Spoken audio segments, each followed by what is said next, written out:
80 horsemen watched an invasion fleet swallow the horizon and chose a fight they could not win because losing it might save Japan. On a cold morning in November 1274, the first wave of Kublai Khan's invasion reached Japan's frontier. Not the famous battlefield on the mainland, not the fortified bays and desperate night raids people usually picture. This began on an exposed island out in the Korea Strait, Tsushima, where a small band of samurai faced an army delivered by sea. This is the story of that stand, and why it mattered far beyond the island where it happened.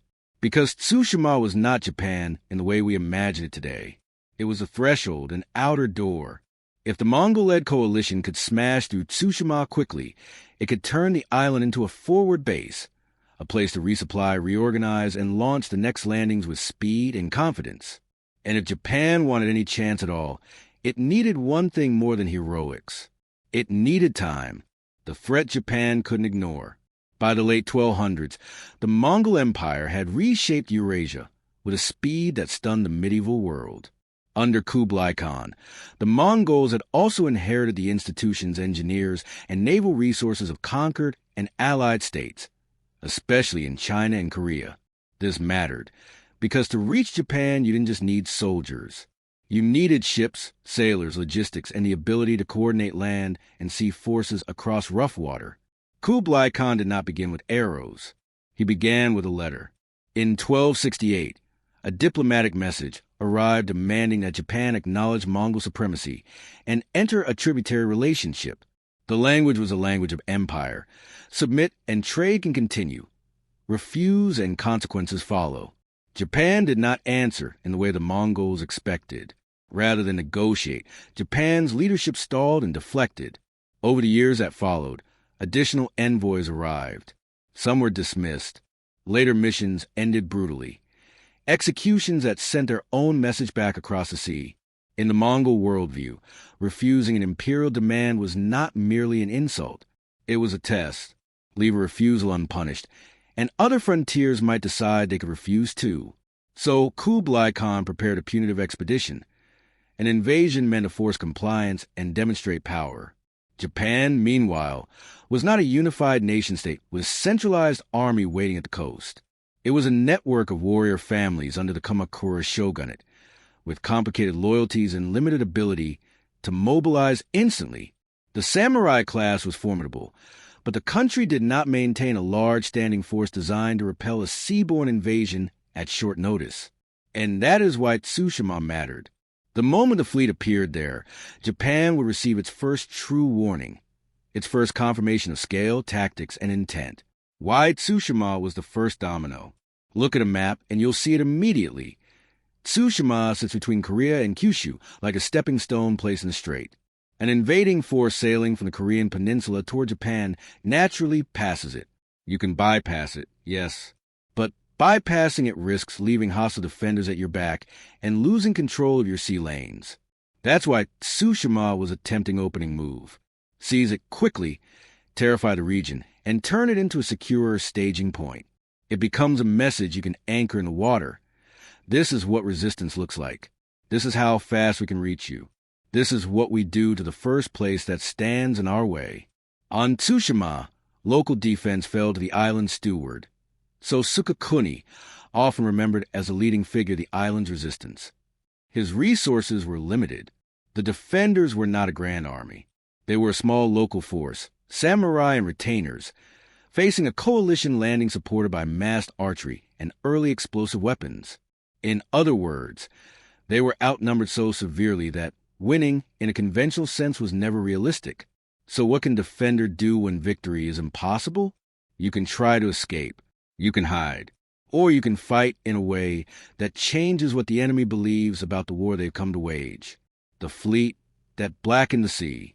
When the Armada finally sailed in 1274, it was not made up of only Mongols. It was a combined force, Mongol leadership, Korean shipbuilders and sailors, and large numbers of Chinese and Korean troops alongside Mongol units. That coalition is part of what made the invasion so dangerous, because it blended steppe warfare with East Asian naval capacity and siege expertise.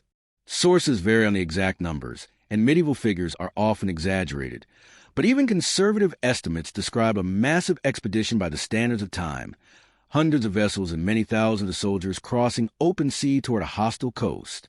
For the defenders on Tsushima, the effect was the same no matter precise count. A line on the horizon became a wall. You can imagine the moment.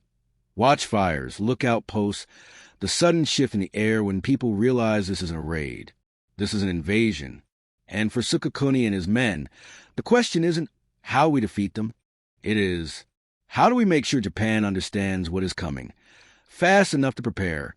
Two ways of war collide. The popular image of samurai warfare is single combat. A warrior rides out, calls his lineage, challenges an opponent, and honor is performed as much as it is fought. That image is not entirely invented. Ritual and reputation matter deeply to warrior culture. But the Mongol-led forces did not fight that way. Their strength was coordination. Formations, signals, massed archery, disciplined advances, and tactics designed to break enemy cohesion. They preferred the battlefield to feel like a machine. You step into it, and it grinds you down. The technological gap also mattered. The invaders used powerful composite bows and coordinated volleys. They also employed gunpowder weapons, explosive projectiles that produced flash, smoke, and shock, and could panic horses and men alike. Even when the physical damage was limited, the psychological effect could be enormous if you had never experienced it. So on one side, defenders whose prestige was tied to personal courage and visible honor. On the other, an invasion force built to erase that kind of warfare through overwhelming, organized violence. Tsushima would be the collision point, the landing. When the first troops came ashore, the beach became a stage where two different military languages tried to speak over each other. The defenders, massively outnumbered, could have retreated into the island's interior to fight in broken terrain. That would have been the safe, tactical choice. Slow the enemy, avoid being pinned on open ground, and hope that some fighter survived long enough to escape and bring warnings. But there is another logic, harder to accept, but visible in many desperate defenses across history. If you're the first domino, sometimes your job is to fall loudly. A fierce stand on the shore broadcasts certainty. It tells the invader, there is no easy landing in this country. It tells the mainland, this is real, and it is already here. And it tells every future defender, do not expect mercy. Do not expect negotiation. Prepare to fight. So Sukakuni's men met the landing with aggression, not because they believed 80 could defeat thousands, but because they understood what hesitation would cost. If the island folded instantly, if the invaders marched inland unopposed, gathered supplies, organized at leisure, and sent ships onward, Japan would face the next landing with less warning and more fear. A quick conquest is a weapon. It is momentum. Tsushima's defenders tried to deny that momentum, what the defenders could still control. Even when you cannot control the outcome, you can still control the price. A small force can do three things to a larger one. Force it to spend time. Force it to spend supplies. Force it to feel uncertainty. Time matters because invaders run on schedules, tides, weather windows, coordination between ships, and the fragile timing of multiple landings. Supplies matter because arrows do not replenish themselves on a foreign beach. Food does not appear by magic. Wounded men slow units down. Horses need water and space. Boats must return to ships. Messages must travel. And uncertainty. Uncertainty is poison inside a coalition army. A force made of multiple languages and peoples can be extremely effective, but it depends on confidence and control.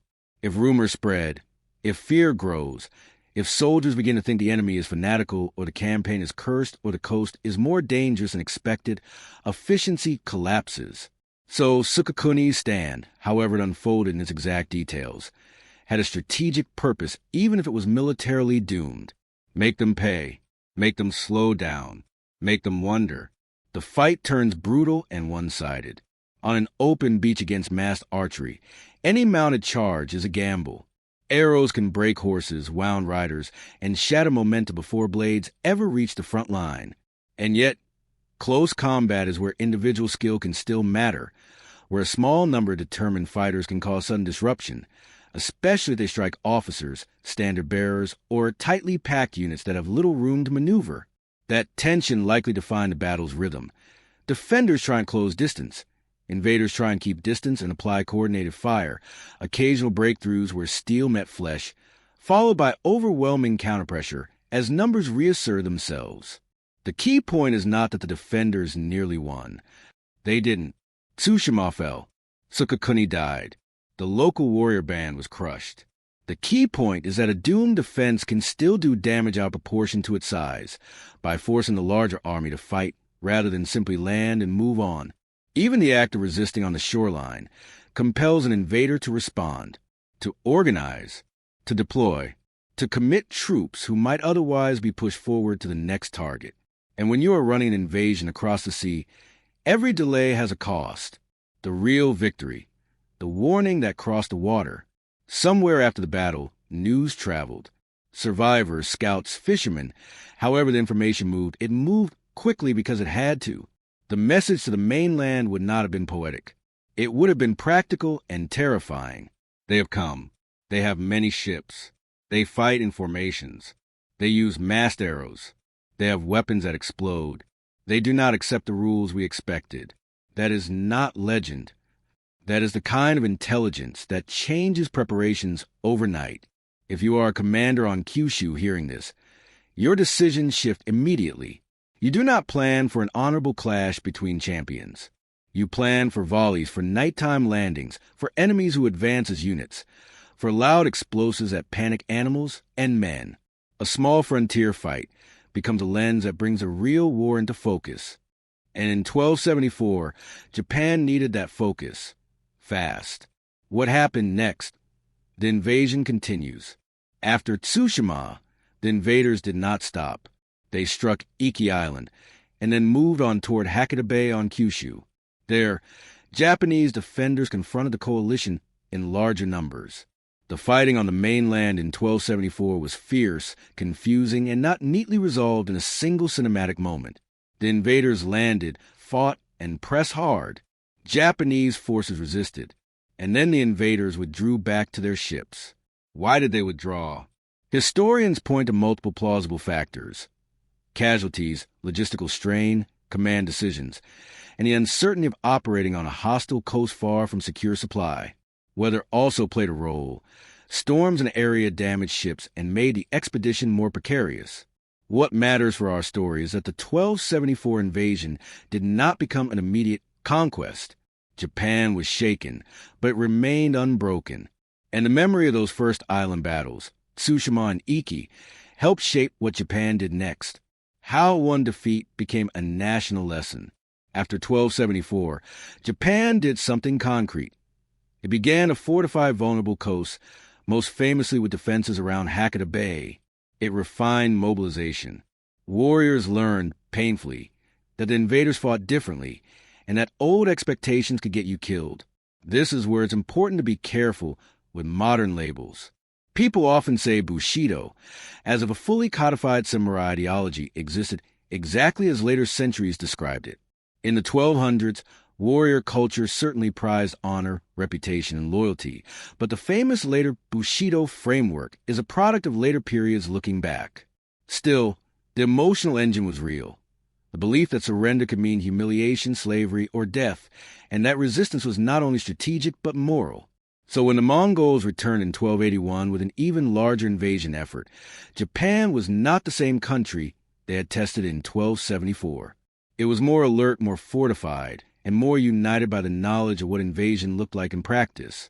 And in 1281, nature delivered a moment that became legend, a catastrophic storm, later remembered as the divine wind, the kamikaze, that wrecked much of the invasion fleet and helped end the campaign. The popular story often makes it sound like the storm alone saved Japan. Reality is more complex. Resistance, fortifications, raids on ships, logistics, and weather all intertwined. But here's the human truth behind the myth. People rarely build legends around logistics. They build legends around meaning. And Tsushima offered meaning in its rawest form. A frontier defense that did not ask, can we win?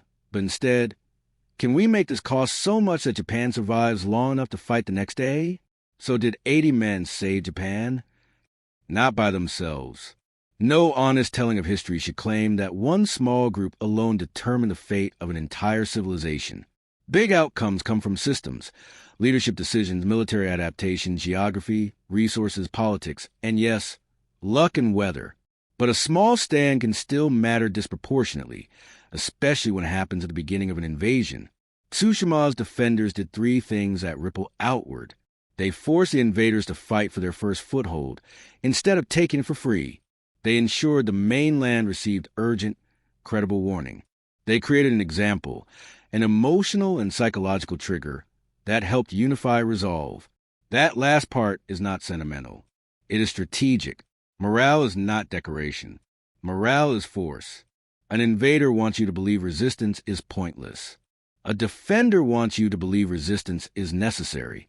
When the first place hit collapses without a fight, fear spreads faster than messengers can ride. When the first place hit fights hard, even in defeat, it changes what people believe about what comes next. And belief becomes preparation. Preparation becomes resistance. Resistance buys time. And time is the one resource an island nation can convert into survival. The lasting message of Tsushima. When people retell this episode, it's tempting to romanticize every detail. The speeches, the rituals, the perfect last lines. Medieval chronicles often do that. Later generations do that even more. Some of those details may be true, some may be embellished, and some may be pure invention layered onto a real event.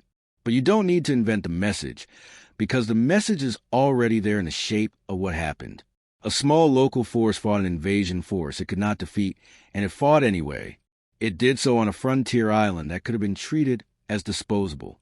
And by refusing to make the first step easy, it helped ensure the invaders never gained the effortless momentum that makes conquest feel inevitable. That is why Tsushima matters. Not because it was a victory, because it was a refusal loud enough to cross the sea.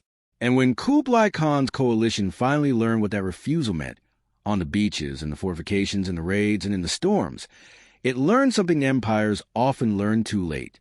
You can conquer cities. You can burn fields. You can win battles. But if society decides the price of submission is higher than the price of resistance, then even the most powerful empire in the world may find there is no clean way to finish the job. Tsushima was the first proof of that. A cold beach, a black horizon, a fight that could not be won, and a message written into history anyway. Sources you can cite in your video description. Moko Shurayakitoba, illustrated account of the Mongol invasions, commissioned by Takazaki Suenaga, primary visual/text source. Yuan Shur, History of Yuan, and Goryosa, History of Goryeo, for Yuan/Korean perspectives on the expeditions. Thomas Conlon, in little need of divine intervention, Takazaki Suenaga's scrolls of the Mongol invasions of Japan, analysis and translation context.